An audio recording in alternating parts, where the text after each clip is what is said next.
Bismillahirrahmanirrahim. 3 karakteristik hati yang ikhlas ini. Yang pertama, orang kalau hatinya ikhlas itu dia ridha. Jadi hatinya ridha. Nah, hati yang ridha itu hati yang bagaimana? Hati yang ridha, Bapak Ibu, adalah hati yang menerima takdir Allah sebagai petunjuk.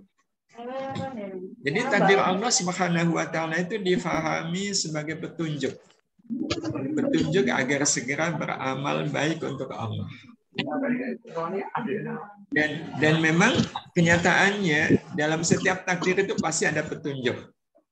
Ada petunjuk dari Allah, ada hidayah dari Allah. Sebagaimana yang dinyatakan sendiri oleh Allah Subhanahu wa taala di Quran. Allah berfirman, "Walladzi qaddara fahada." Walladzi ada di surat Al-A'la ya. Ini Pak Edi mesti kalau khutbah Jumat baca ayat ini Pak Edi. Walladzi qaddara fahada.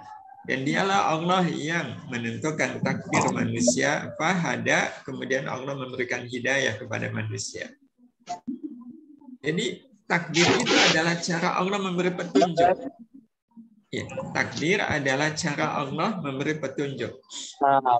Karena itu, bagi orang yang hatinya ridha, Bapak Ibu, tidak pernah lama-lama menganalisa takdir. Karena memang takdir itu dihadirkan untuk diterima, tidak untuk dianalisa. Iya, diterima tidak untuk dianalisa.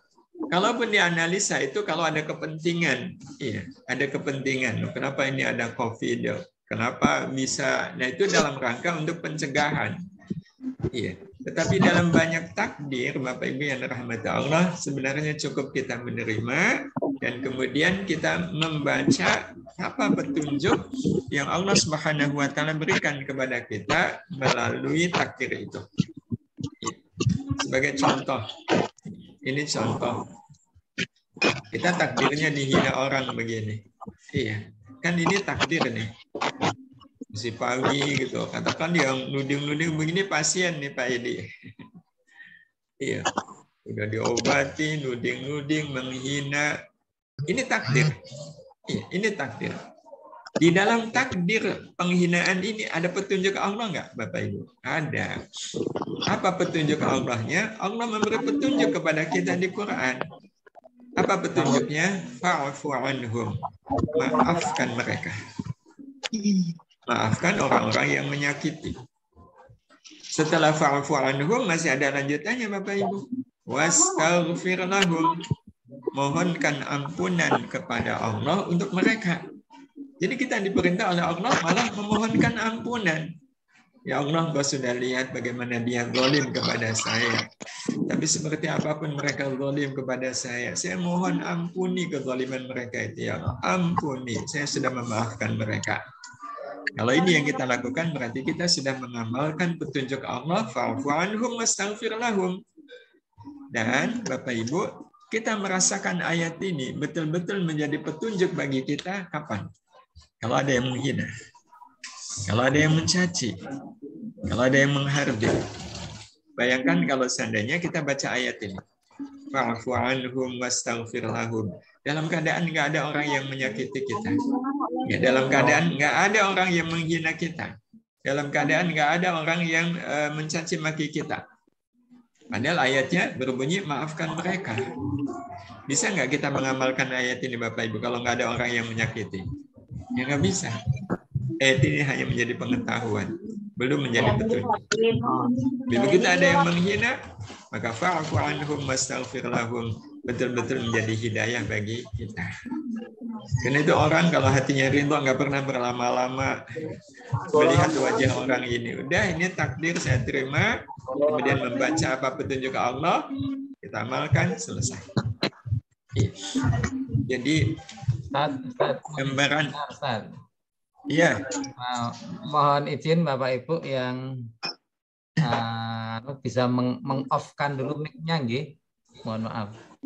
Oh iya. Kebetulan akun saya nggak bisa menunjuk co-host ini. Silakan Ustaz, dilanjutkan Ustaz. Baik, terima kasih Pak Dokter. Iya. Terima kasih. Ini saya mau meng-unmute juga agak sulit ini. Monggo Bapak Ibu masing-masing mungkin bisa melihat mic-nya untuk di-mute terlebih dahulu. Bapak Ibu yang dirahmati Allah, jadi kalau saya membuat perumpamaan, semisal ini saya contohnya Pak Bambang aja di Pak Edi nih, saya kenal ya.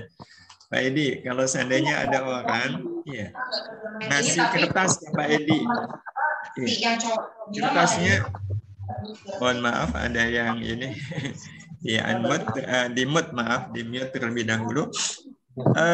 Pak Edi, ada teman Pak Edi ngasih kertas Pak Edi, tapi kertasnya itu lecek, ya, busuk. Tapi beliau itu bilang begini, Pak Edi, ini ada kertas nih dari atasan, ya. Katanya ini berkenaan ya dengan kenaikan pangkat Pak Edi. Iya, kata teman begitu. Tapi kertasnya lecek Pak Edi. Kira-kira pada saat Pak Edi terima kertas itu, Pak Edi mempersoalkan kertasnya atau langsung baca isinya?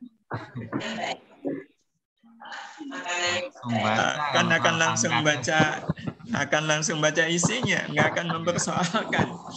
Karena pesannya ada pesan penting dari atasan ya tentang kenaikan pangkat Pak Edi. Udah langsung baca isinya kan?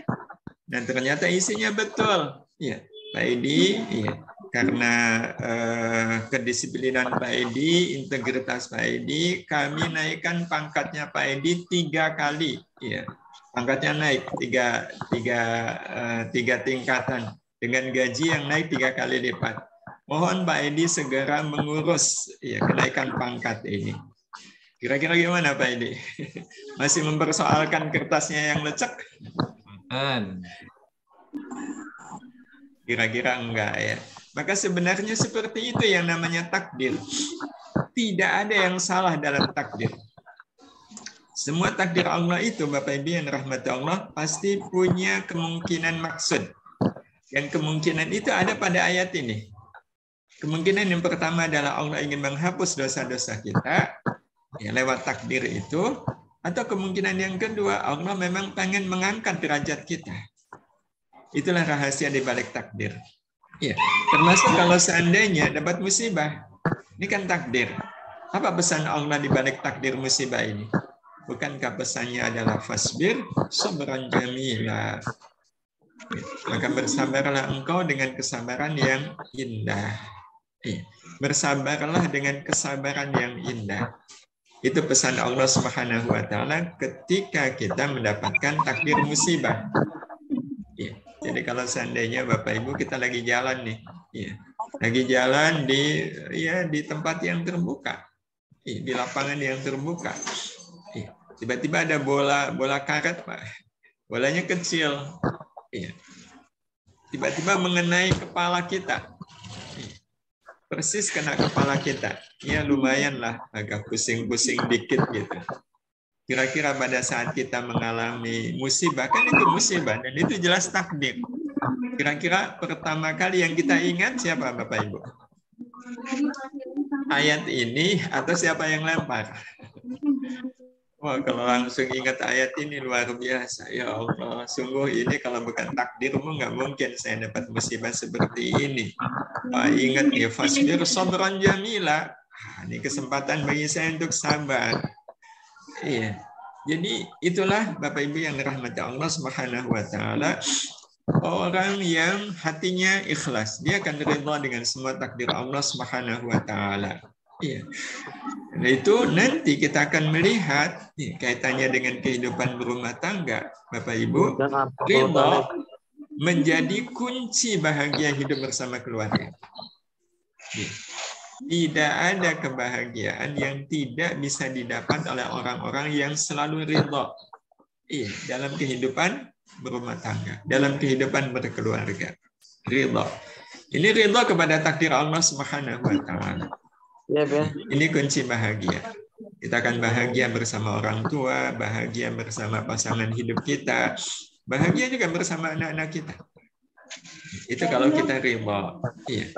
Nah, nanti Bapak Ibu yang dirahmati Allah, ridha ini, nah ini salah satu pengaruh dari ridha, ya. Ridha akan menjadikan diri kita pintu bagi masuknya bahagia keluarga. Itu orang kalau hatinya ridha, dia ingin menjadikan dirinya pintu bagi masuknya bahagia keluarga. Jadi betul-betul, ya katakanlah kita sebagai suami, kita betul-betul menginginkan kita menjadi suami yang bisa menjadi pintu kebahagiaan bagi istri kita. Kitalah yang membukakan pintu kebahagiaan untuk istri kita. Kita yang membukakan pintu kebahagiaan. Bahkan kita menjati dirikan kita memang pintu kebahagiaan bagi istri, ya, bagi anak-anak, bagi orang tua, bagi siapapun yang ada di rumah kita. Itu kalau kita ridha. Iya. Karena sebenarnya Bapak Ibu yang dirahmati Allah, tiada yang diharapkan ya, dari kehidupan kita berkeluarga kecuali membahagiakan keluarga. Iya. Ini orang yang bahagianya asli. Iya. Orang yang bahagianya betul-betul bahagia asli karena dia ridha.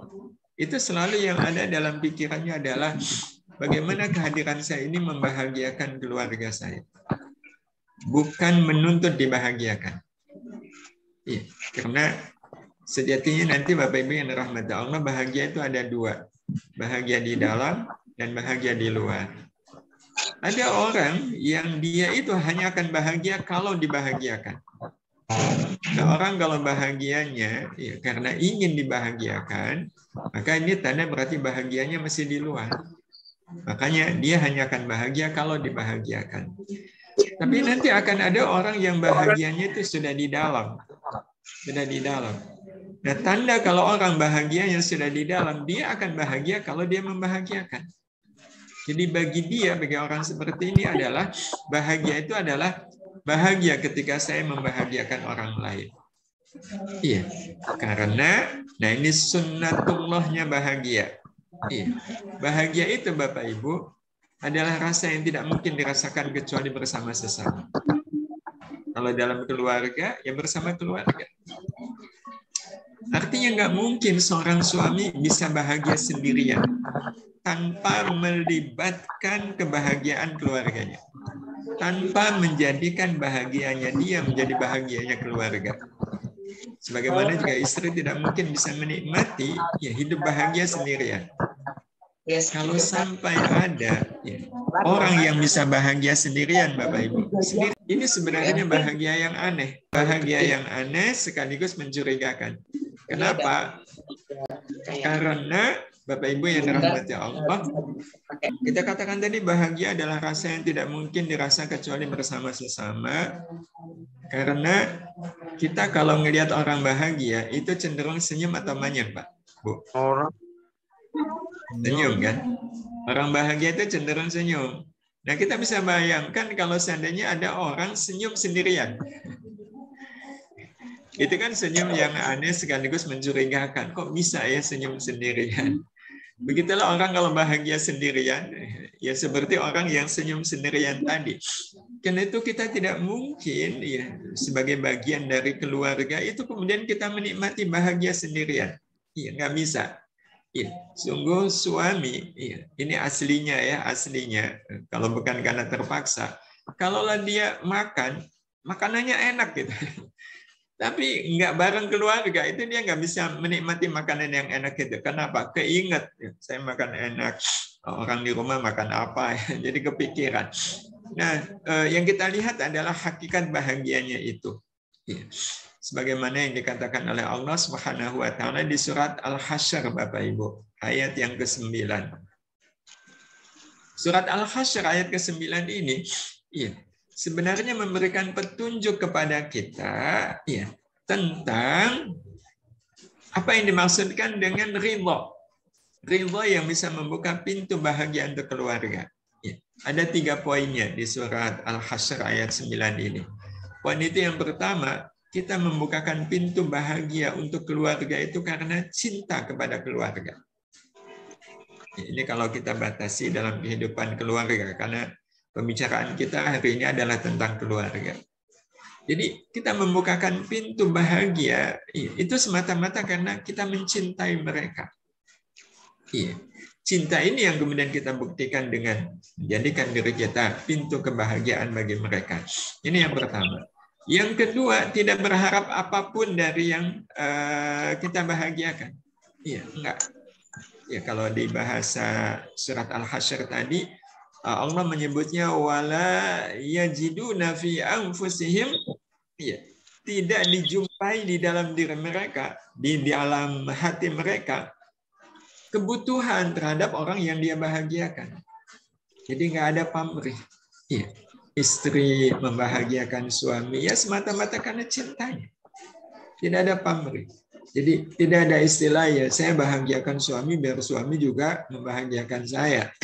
Nah, itu kan transaksional. Padahal dalam keluarga nggak ada transaksional itu. Yang ada adalah saling. Nah yang terakhir Bapak Ibu yang dirahmati Allah, membahagiakan dengan sesuatu yang sebenarnya kita membutuhkannya. Membahagiakan dengan sesuatu yang kita sebenarnya membutuhkannya. Sebenarnya ini bisa saya gunakan untuk saya yang membuat saya bahagia. Ya, tapi kok rasanya anak-anak lebih membutuhkan. Iya, keluarga lebih membutuhkan. Maka kemudian kita berikan apa yang sebenarnya kita butuhkan itu untuk keluarga. Ini betul-betul sosok yang ridho, sangat ridho. Dan kadang Bapak Ibu yang dirahmati Allah kita diuji. Sejauh mana kita bisa mengamalkan ayat ini. Wa yu'thiruna 'ala anfusihim walau kana bihim khassasah. Ya. Mendahulukan orang lain ya, dalam keadaan butuh. Dan ini nanti akhirnya menjadi puncak bahagia. Saat kita ikhlas melepas bahagia kita demi bahagianya orang lain. Ya, melepas bahagia kita demi bahagianya orang lain. Bisa jadi nih, bapak-bapak, ibu-ibu bahagia nih, bahagia dengan semisal berkarir di rumah, maaf di luar rumah ya, karir lah di rumah sakit kah, di klinik kah, gitu ya. Nah, tapi kan akibatnya harus meninggalkan keluarga. Nah, suatu saat ini kita bisa bayangkan, kalau seandainya Bapak Ibu ada peluang, ada kesempatan untuk bisa melejitkan karir di satu waktu, di satu waktu. Tapi kemudian anak mengharap betul kehadiran kita. Mereka amat sangat bahagia kalau kita bersama mereka hari itu. Karena mereka punya rencana hari itu untuk pergi ke tempat wisata yang tentu saja kebahagiaan mereka akan berkurang kan kalau tanpa kehadiran orang tua, entah ayah, entah ibu. Tapi pada saat itu bapak atau ibu sekali lagi punya janji di luar rumah, yang janji itu akan menjadi sesuatu yang membuat bapak ibu bahagia, membuat bapak ibu bahagia. Ketemuan dengan seseorang itu akan menjadi satu keberhasilan yang membuat bapak ibu bahagia. Tapi anak-anak membutuhkan.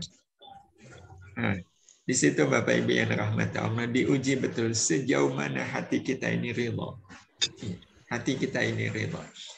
Kalau kemudian kita melepas janji dengan teman, padahal itu ada peluang mendapatkan keuntungan yang luar biasa yang membuat kita bahagia demi membersamai anak-anak. Pergi ke tempat wisata yang membuat mereka bahagia, sungguh bahagia.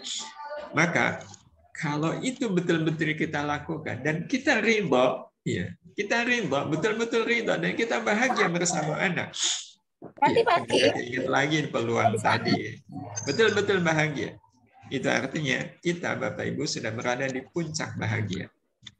Dan tahukah kita, puncak di atas puncak akan terasa manakala kita memutuskan untuk tetap membahagiakan orang yang kehadirannya tidak membuat hidup kita bahagia. Kalau ini bisa kita lakukan, itu tandanya kita sudah berada di puncak ridho, di puncak ikhlas. Kalau kita bisa melakukan seperti ini. Dan puncak ikhlas itu sebenarnya Bapak Ibu adalah puncak kedekatan kita dengan Allah. Jadi tidak ada yang bisa membuat kita dekat dengan Allah kecuali keikhlasan kita, keridhaan kita. Jadi kalau kemudian kita betul-betul memutuskan saya tetap membahagiakan dia, walaupun kehadiran dia tidak membuat hidup saya bahagia, nggak ada masalah. Saya tetap memutuskan untuk membahagiakan dia.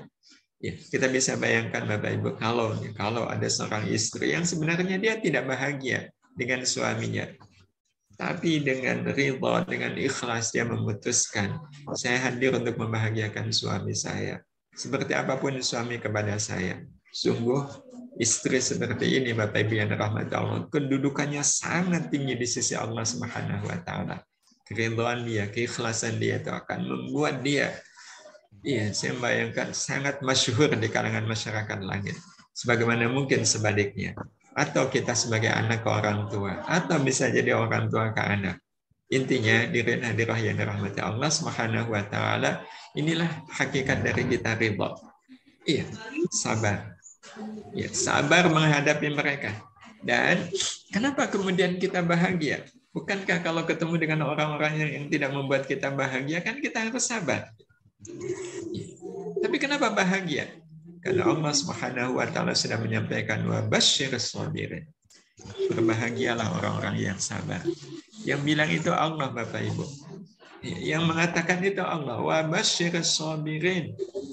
Jadi kalau kita betul-betul menunjukkan kesabaran kita, dan kita tidak mungkin sabar tanpa ridha. Sebagaimana tidak mungkin ridha kalau nggak ikhlas. Pasti bahagia. Iya, pasti bahagia. Dan inilah bahagia yang kita sebut sebagai puncak tadi. Wa basyyiris shabirin. Dan puncak kebahagiaannya adalah nanti pada saat Bapak Ibu yang dirahmati Allah Subhanahu wa taala, kita di yaumil akhir nanti. Jadi kita, ya, Bapak Ibu yang dirahmati Allah, memahami bahwa keluarga adalah pintu surga yang Allah hadirkan untuk hidup kita di dunia. Seperti apapun keadaan keluarga, termasuk keadaan keluarga yang membuat kita harus sabar. Ya. Nah, seperti yang tadi kita sampaikan, nanti pada saatnya kita sudah di akhirat, kemudian kita melihat di depan kita pintu-pintu surga sudah terbuka. Para malaikat penjaga juga kemudian tersenyum kepada kita. Apa yang diucapkan oleh mereka kepada kita? Salamun alaikum bima sabartum. Keselamatan bagi kalian oleh karena kesabaran kalian. Keselamatan bagi kalian karena kesabaran kalian. Jadi kesabaran kita itulah justru yang nanti akan menjadi ucapan sambutan para malaikat. Fadkhuluha khalidin. Masuklah kalian semua ke dalam surga, khalidina, langgeng, kekal, abadi selama-lamanya. Hadirin hadirah yang dirahmati Allah. Tapi bagaimana kalau keluarganya menyenangkan? Bagi yang keluarganya menyenangkan, jangan lupa pesan Allah, la in syakartum la azidannakum. Yang bersyukur, betul-betul bersyukur. Baik Bapak Ibu, ini hati ikhlas yang pertama, ridha kepada qadar Allah.